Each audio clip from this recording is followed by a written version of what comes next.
Hi, I'm Father Harry. Welcome to Sermons from the Mount, my weekly reflection on the readings of the Church of England lectionary. In a moment, we'll take a look at three words that in the last couple of weeks have rocked the world and will be forever etched in our memories. As we look forward to the prospect of seeing some of our favourite teams in action again, we look back and consider the team that had Jesus as its captain.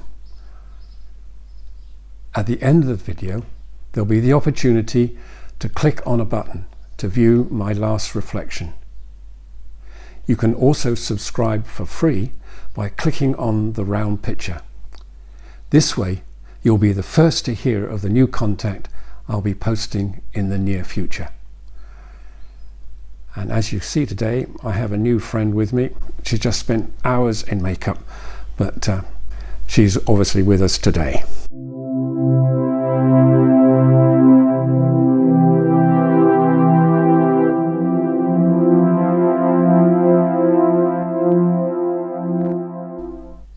So, some reflections for this, the first Sunday after Trinity. I can't breathe. The case of Eric Garner, who died in 2014 while being arrested for allegedly selling loose cigarettes. Every time you see me, you want to mess with me, Garner protested. I'm tired of it. Please leave me alone. I told you the last time. Please just leave me alone. Instead, the officer wrestled him to the ground and put him in a chokehold. Garner's last words were, I can't breathe. I can't breathe.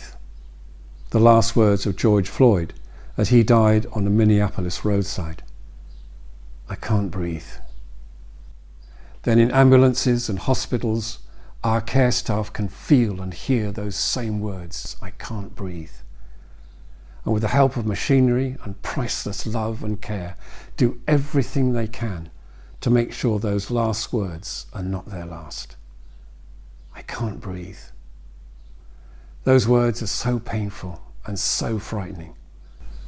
I can't breathe. Most of the time, it is an action that we do without thinking. We just breathe.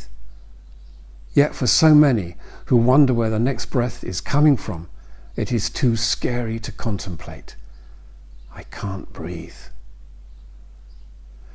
This cry can be heard from the world around us as trees disappear in the rainforest, the continuing suicidal dependence on fossil fuels as the natural world continues to sigh, I cannot breathe. And so many around the world fight for their next breath. The church is talking about living in the breath of God at Pentecost a couple of Sundays ago. As God asks us to breathe in the breath of His Spirit, so many are crying, I cannot breathe. In today's reading, we see Jesus amongst those who suffered from disease and sickness. He tells them to go out and breathe new life into those who are sick, those who are suffering from leprosy, those tormented by demons, and even breathe new life into those who have died.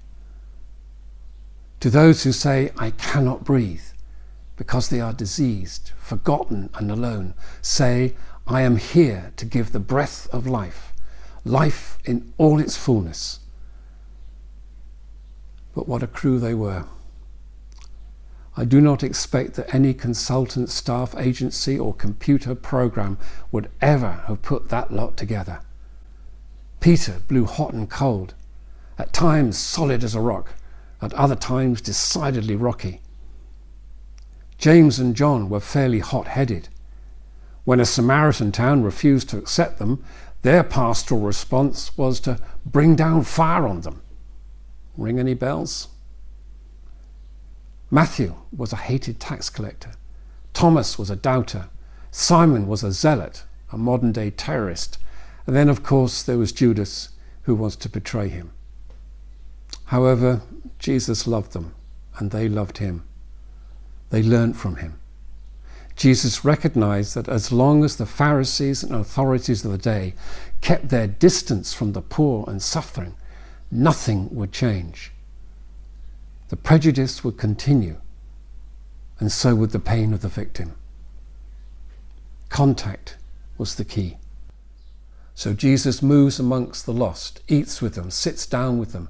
Contact is made, and those who were struggling for breath breathe again and fill their bodies, hearts and souls with a new life, a new breath. It is an horrendous blasphemy when we hear those words, "I cannot breathe," wherever they are coming from. Whatever it takes, God in Jesus asks us to heal, to do all we can, to build all we can, so that individuals, communities, our environment can and do breathe on compassion, justice, peace and love. Like the disciples, we have to make contact, come close. Distance is dangerous. Contact is our key to the breath of life. Keep well, keep safe, and God bless.